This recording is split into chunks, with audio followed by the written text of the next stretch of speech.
Effectivement, l'association Right a été créée par un grand nombre de gens, de personnes, je vais dire,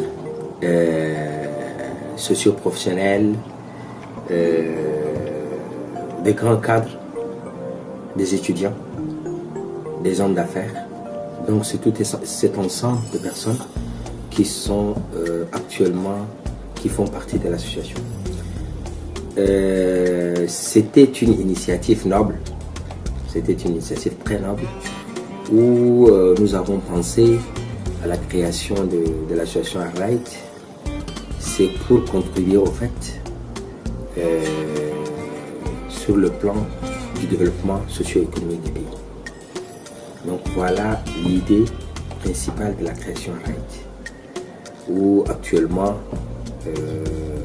nous avons plus de 500 adhérents, ce qui est formidable. L'idée est venue il y a de cela une année, où quand nous avons fait la première assemblée générale à Koundou, où il y avait une grande masse qui s'est retrouvée là-bas pour créer cette association. Et finalement, l'Assemblée a adopté la création et nous avons eu à poursuivre les dossiers, et on remercie aussi l'autorité de l'État qui a approuvé les objectifs de l'association.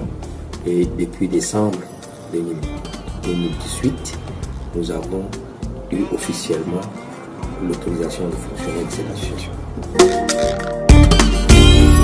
Avant même l'autorisation officielle, nous avons eu à effectuer beaucoup de réalisations. Et ça, franchement, je tire chapeau aux membres. Nous avons réalisé beaucoup de choses en faisant des sensibilisations et en faisant des formations dans le cadre des habitudes néfastes telles que l'excision, dans le cadre du mariage forcé, dans le cadre de la déscolarisation, etc. Donc nous avons eu à réaliser beaucoup de choses sur le terrain. Nous, actuellement, vous savez que l'association est encore très jeune, mais nous avons eu à mettre en place un chronogramme, un plan d'action qui s'étend de janvier jusqu'à décembre. Donc, dans ce plan d'action, nous avons pris en compte beaucoup des aspects.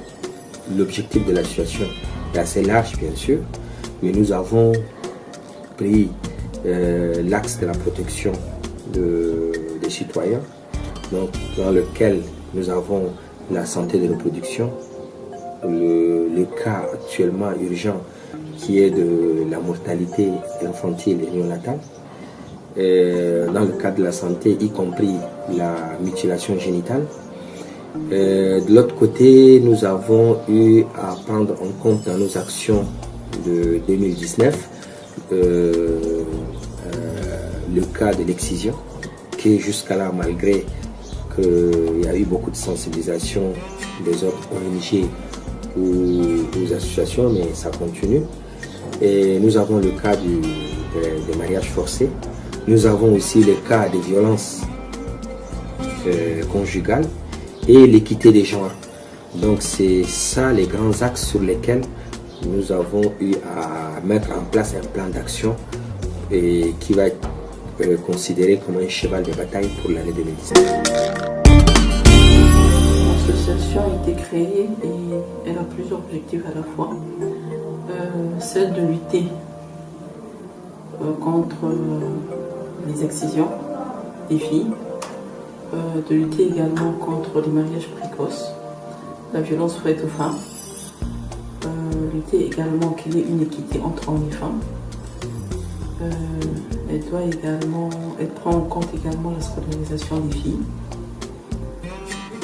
Et plusieurs choses, plusieurs objectifs qui sont là, plusieurs actions qui vont s'ajouter dans le temps. La scolarisation elle est primordiale au fait. La femme, la fille, une fois scolarisée, elle est indépendante. Elle peut au moins avoir au fait une vision du monde, comment agir, comment réfléchir, prendre des décisions s'il le faut.